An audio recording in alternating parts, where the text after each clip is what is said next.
Denmark, South Carolina now, where if you ever cast a line in the Little Salkehatchie River, you may want to listen to this report. A broken sewer line has been discovered, but we're told the sewage has been leaking for years. I got the exclusive story.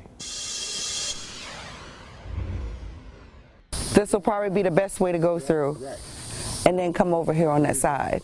A little past the wood line off of Voorhees Road in Denmark, South Carolina. Somewhat of a secret. So this is the pipe. A pipe exposing locals to what scientists say is years of toxic mess.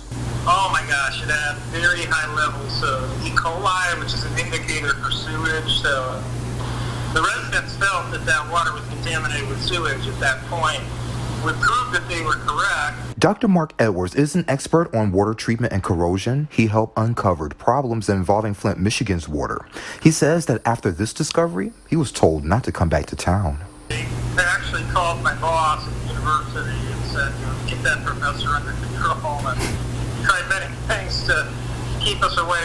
We've learned the source of that pipe is coming from a local sewage treatment plant. Oh my gosh, it's potentially very serious because, bad bacteria in water can cause deaths.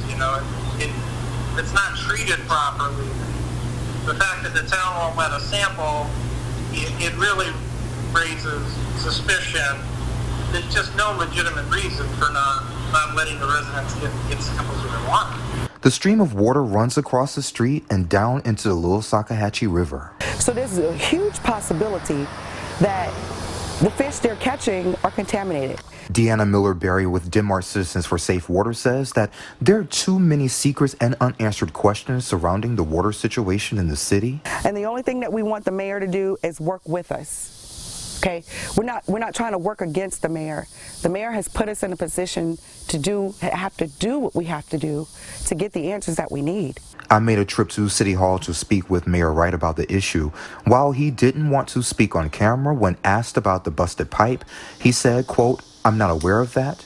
If there is and it's been reported, we'll have someone on it right away, but I'm not aware of that," unquote. Dr. Edwards says there is one thing that could be done to turn the water situation in the opposite direction, and it starts with bringing him and his team back to the city. It comes down to being transparent and honest with people. What you got to hide? You got nothing to hide. Let people go and sample the water. And obviously they were covering up the hallucination before.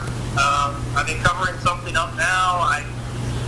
Are they just being stubborn? If so, the stubbornness is really causing all kinds of problems with residents.